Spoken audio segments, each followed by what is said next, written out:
Okay. So thinking through our HUG strategies from our training, how do you think today went, just for the part that I observed, the 2 hours I was here? I can imagine you observed me putting out a lot of small fires. So there probably wasn't enough interaction for you to see HUGs. Well, at least through me, not Miss Joy, but I feel like every 5 seconds I was putting out small fires, so I wasn't really attentive and couldn't really sit in the center long to really show that part, like HUGs training. Okay, so you mentioned you was putting out a lot of small fires. What do you think caused some of those behaviors?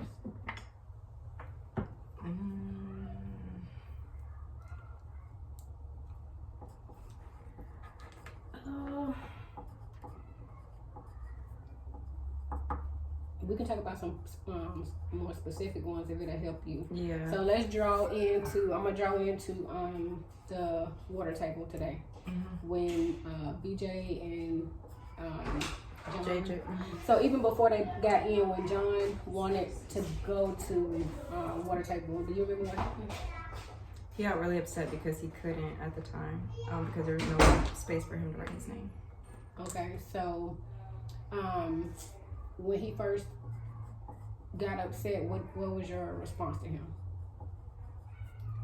Was to try and calm him down and I don't know, kind of distract him with a different center, like give him the options to choose something else until he can get in that center. Okay, so I'm just gonna pull out our initial HUGS chart.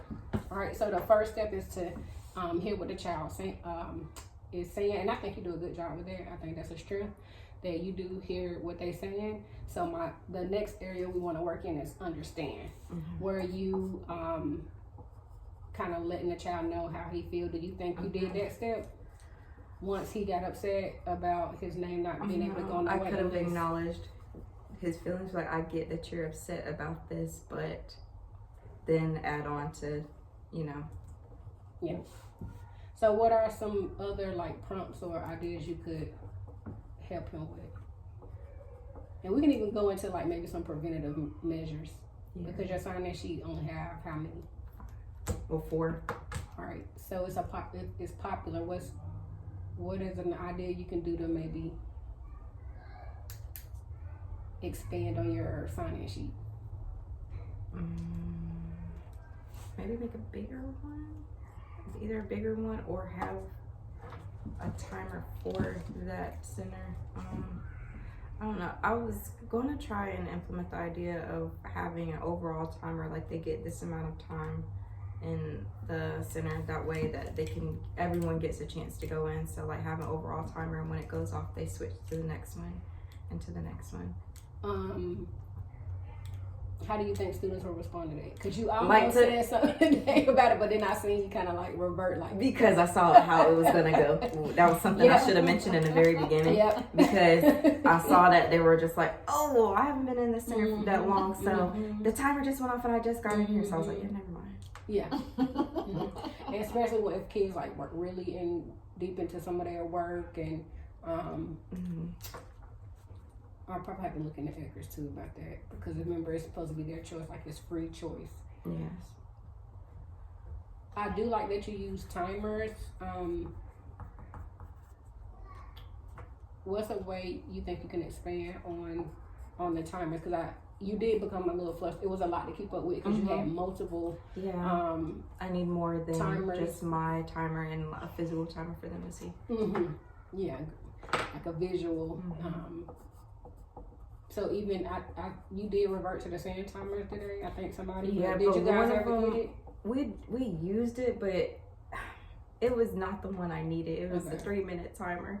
The 5-minute, it fell, and I forgot it fell. But I thought we still had like the glass part of it, but BJ said no, we threw the whole thing away, and I was like, oh, well. So maybe that's one thing we probably can implement. Putting in some more like visual time so they can actually see, because they can't see your phone. Right.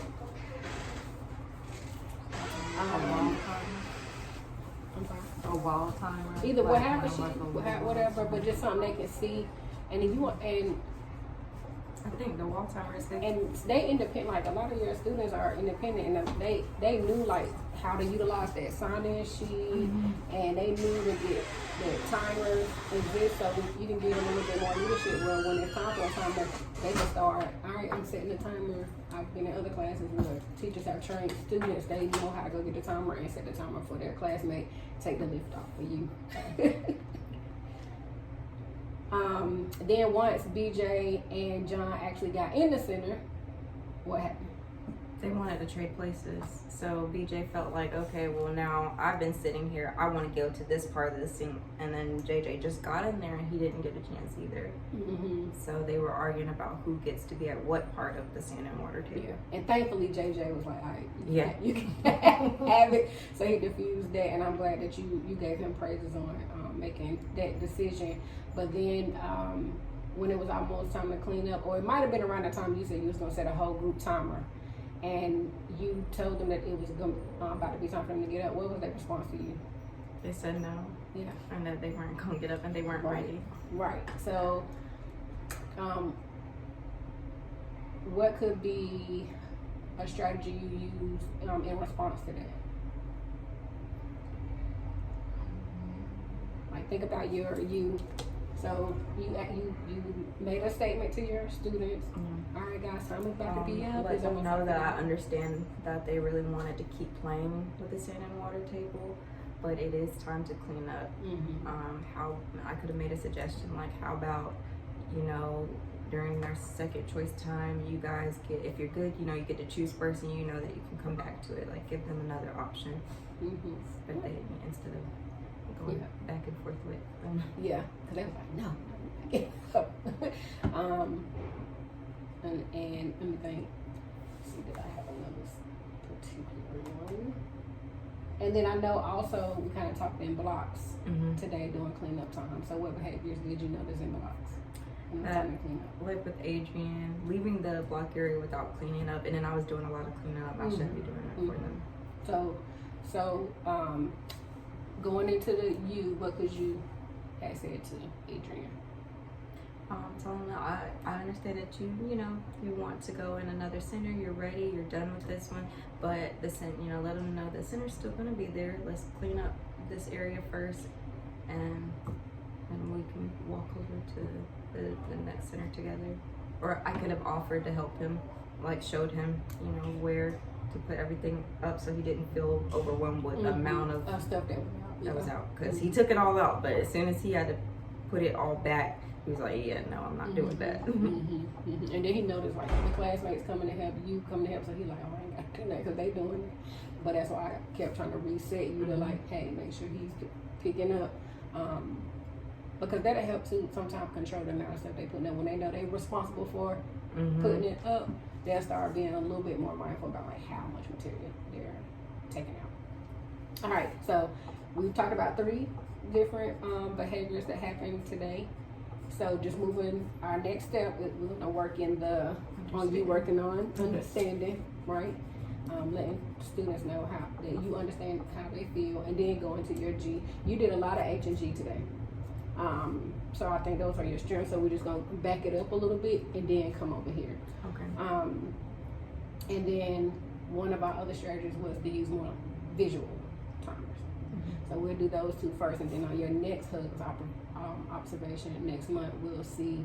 They'll give you time between now and next month to get it as part of your routine, and then we'll see what's taking place then and how we need to move. Okay.